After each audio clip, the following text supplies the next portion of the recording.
लो, आज मैं अपना क्षत्रिय धर्म तुम्हारे चरणों में रखता हूं।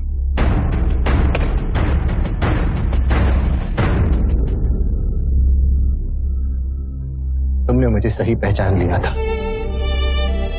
मैं अहंकार के मद में चूर न कभी स्वयं को समझ सका और न ही तुम्हारी बातों को। सदा सर्वदा अपने आप को उच्च और तुम्हें निम्न का समझता रहा। किंतु आज मुझे समझ आ गया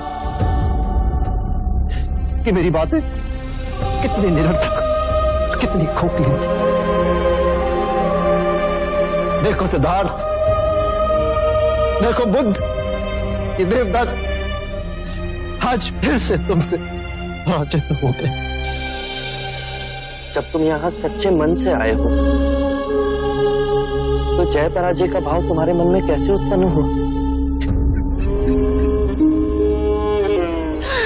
क्षमा कर दो मुझे, टूट चुका हूं मैं, टूट चुका हूं मैं।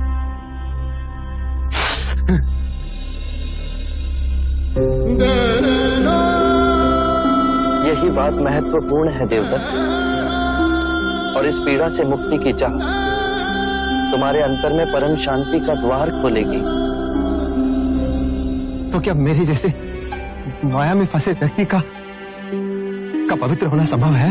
पवित्र और अपवित्र तो स्वयं तुम पर निर्भर है देवदत्त।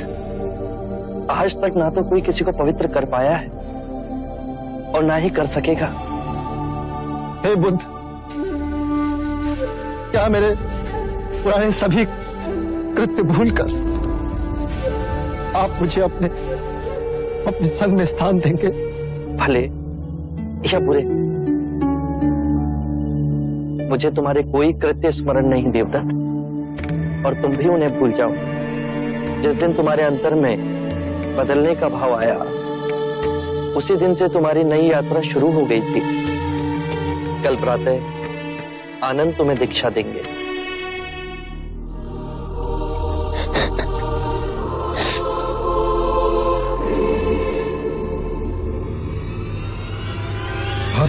तुम्हारा वसन डोलेगा बुद्ध, मेरा सब कुछ छीना है तुमने, और अब तुम्हारा नेक नाम छीनूंगा मैं।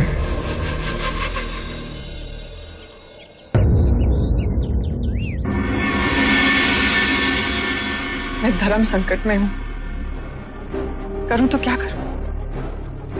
अपनी प्रेम क्या होती है देश के लिए चढ़ा दूं, या देश के लिए अपने प्रेम की बलि चढ़ा दूं? अगर जीवक ना होता तो देश के लिए अपने प्रेम की बलिदान दे देती। मैं मां भी हूं, मुझे जीवक का भी सोचना है। उसका सोचूं तो लगता है अजात शत्रु से विवाह कर लेना चाहिए। जीवक के भविष्य में मगध का सिंहासन होगा।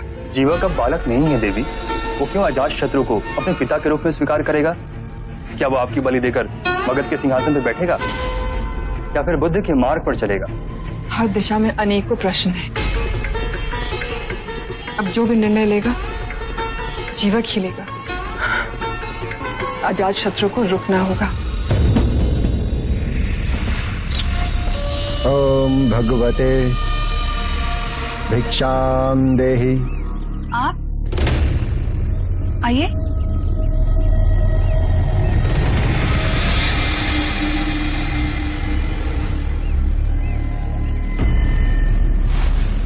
आपसे इतनी शीघ्र भेंट होगी ये हमने सोचा ना था।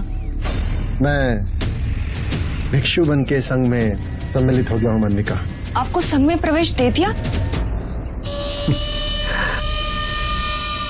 इस दुनिया में दयालु लोग कभी कभी अपनी बड़ी हानि कर बैठते हैं। बहरहाल तुम पे मेरा एक ऋण है, और अब समय आ गया है कि तुम अपना वो ऋण चुकाओ मल्लिका। आपने जो मुझ पर उपकार किया है उसे मैं कभी नहीं भूल सकती। उसका ऋण मैं अवश्य चुकाऊंगी। हे ईश्वर, तूने मुझसे मेरा सब कुछ छीन लिया, इसलिए अब मैं तेरा संसार त्यागने जा रही हूँ।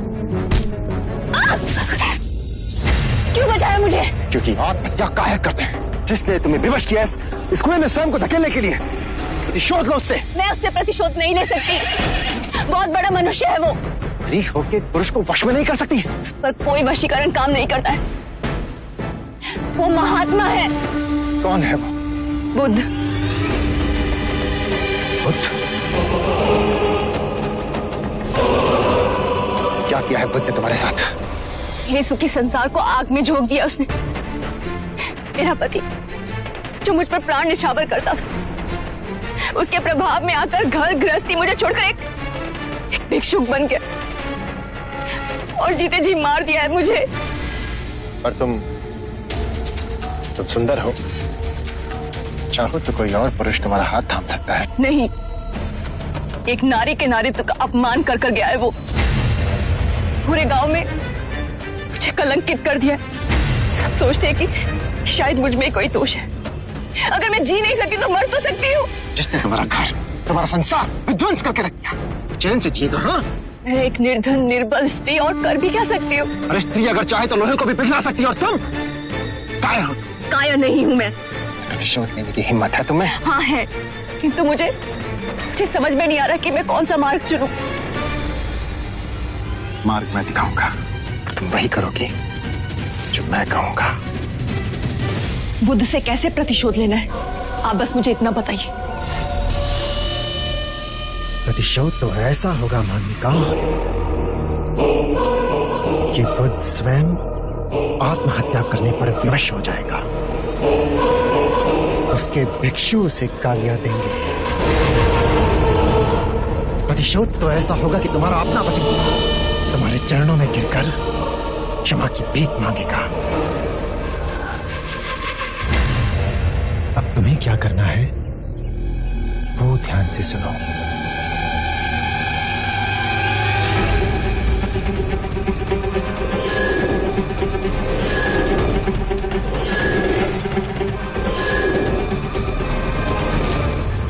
त्रिया चरित्र के आगे तो बड़े बड़ों ने घुटने टेक दिए।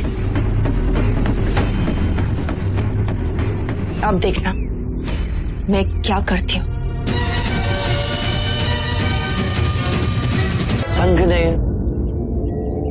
कई अंधेरे हृदयों में परम सत्य का दिया जला दिया है। एक सिंह गर्जना उठी है जिसने झूठे सिद्धांतों और संकीर्ण विचारों को हिला दिया है। सिंह को वन का राजा कहते हैं। जब वो अपनी गुफा से निकलता है तो अंगड़ाई ले चारों दिशाओं में देखता है और फिर एक गर्जना करता है और उसकी ध्वनि सुन पंछी उड़ने लगते हैं, मगरमच्छ पानी में चले जाते हैं। गजराज स्वयं उसकी ध्वनि से कंपित हो अपनी राह मोड़ लेते हैं। उसी प्रकार परम सत्य की गर्जना के समक्ष बुरे विचार, अशुद्ध मनोवृत्तियां कंपित हो जाती हैं। अनित्यता, अद्वैत, परस्पर निर्भरता जब प्रबल वाणी से बोलते हैं तो जो अज्ञान के अंधकार में बैठे हैं उन्हें जागना होता है। मनुष्य स्वयं कह उठता है कि इतने वर्ष, इतने जन्मों हम अंधकार में कैसे जिए। अनित्य को नित्य समझा, खंड में स्वयं को तोड़, बाहरी संसार से स्वयं को अलग समझा, झूठ को सत्य समझा। अब समय आ गया है कि अज्ञान की इन दीवारों को ध्वस्त किया जाए।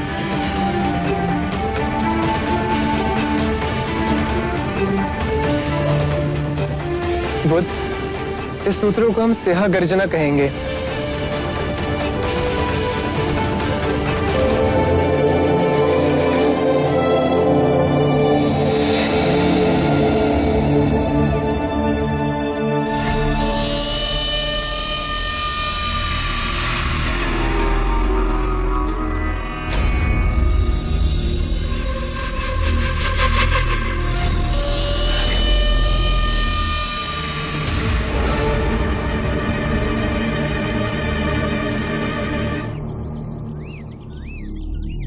आपका परिचय? गौमुख। दोमुख। बंधु दोमुख, इस स्त्री के मन में बुद्ध के लिए कोई विशेष आदर है? हाँ, मैंने भी इसे पहले यहाँ देखा है, बुद्ध के पीछे पीछे जाते हुए। अच्छा, बड़ी विचित्र बात है, नहीं? क्या? एक स्त्री का इस तरह बार बार बुद्ध के समक्ष आना, उसके निकट आना।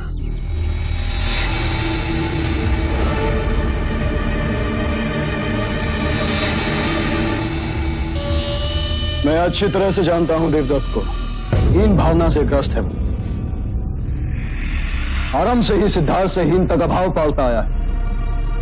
जो भी सिद्धार्थ का था उसको चाहिए था, पर आपने तो उसे कपिलवस्तु की राजगद्दी देने का आश्वासन दिया था। अब उसे राजगद्दी में वो राज कहां, अब तो उसे बुद्ध का आध्यात्मिक संपदा चाहिए। क्या हम उस पर भरोसा कर सकते हैं? कुंद बुद्धि का है देवता, वो बुद्ध के साथ अवश्य कुछ ऐसा अनुचित करेगा जो इतने घटिया स्तर का हो। अब समझा मैं। शाक्य मुनि बुद्ध की। रुक जाओ, कौन हो तुम? इस तरह से राजसभा में आने का अर्थ समझती हो? आने के लिए विवश थी मैं इस भरी सभा में बुद्ध से कुछ प्रश्नों के उत्तर चाहती हूँ। तुमको जो कुछ भी कहना है बुद्ध के संग में जाकर पूछ सकती हो। चलिए जाओ यहां से। कुलगुरु, पूछने दीजिए इसे, अगर बुद्ध को कोई आपत्ति ना हो। क्या पूछना चाहती हो तुम? मुनि गौतम, आप धर्म का बहुत उपदेश देते, आपका मान सम्मान भी बहुत है, किंतु आपको मुझ अबला की कोई चिंता नहीं, जिसे आपने गर्भवती बनाया है। मेरे गर्भ में आपका बच्चा पल रहा है, क्या आप इसका उत्तरदायित्व नहीं लेंगे? मेरी लज्ज स्त्री, इस तरह का लांछन लगाते हुए तुझे लाज नहीं आई? जानती नहीं, बुद्ध वासनाओं से परे है। अरे बड़े बड़े ऋषि मुनि भी काम वासना के सामने घुटने टेक देते हैं। तू जानती नहीं कि तूने किस पे दोषारोपण किया है?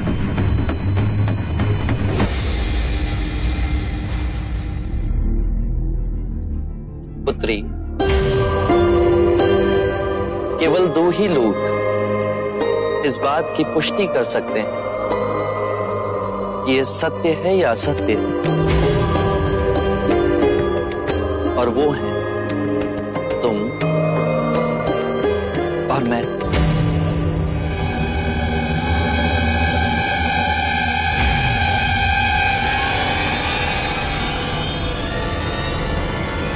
से महाराज, यदि आपकी आज्ञा हो तो इसे पकड़वाएं, इसके मुंह से सच उगलवाएं कि किसका पाप ये बुद्ध के गले बांधना चाहती है।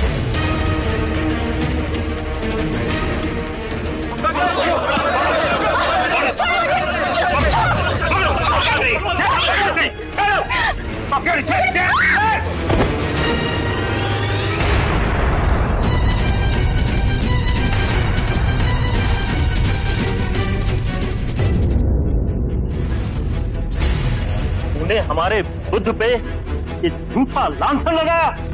अब तेरे मुंह से ये सच्चाई उगलवाएंगे कि किसके कहने पे तूने ये काम किया है।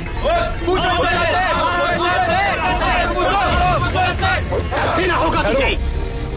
पकड़ लो इसे। महाराज, कृपया कर इसे जीवन दान दें।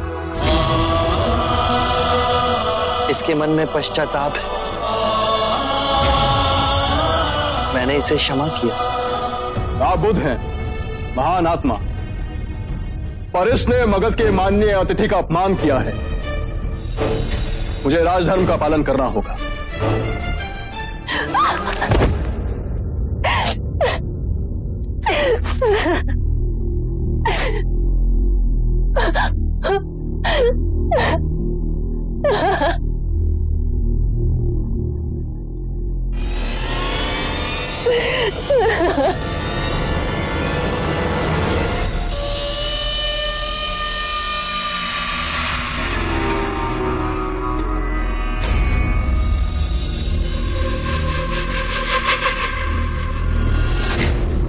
मेरा अंदेशा सही था। ये इस तरह का छल केवल कुमार देवता ही कर सकता। मुझे पता नहीं था कि तुम्हें तो कभी कुछ पता ही नहीं होता। जब तुम क्रोधित होते हो तो मति मारी जाती है तुम्हारी। अब देखो, उस दिन क्रोधित हो तुमने हमारी मैत्री को ठुकराया था, किंतु आज इसे बंदी बना हमने अपनी मैत्री को निभाया है। स्त्री को इस तरह कारावास में जीवित रखने का कारण? हमारा करुणा से भरा हृदय कुमार देवता। इसे बंदी न बनाते तो ये बुद्ध के चरणों में गिर इस कुकर्म के लिए उकसाने वाले का नाम बता देती। तुम्हें संग से बाहर फेंक दिया जाता और फिर कुमार देवता घर के रहते न काट के।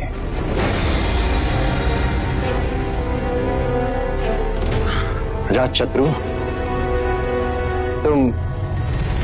तुम बुद्ध को मारने के बारे में कोई योजना बताने वाले थे। अब करीना बुद्धिमानों वाली बात। अब आए ना सही मार्ग पर। मित्र, मेरा एक कार्य कर दो। इस स्त्री को मुक्त कर दो। सही समय और सही अवसर देखे बिना अजात शत्रु कभी कुछ नहीं करता। और अब तो अजात शत्रु के हाथ में ये दो धारी तलवार आई है। इसका कैसे और कब उपयोग करना है ये तो आने वाला समय ही बताएगा।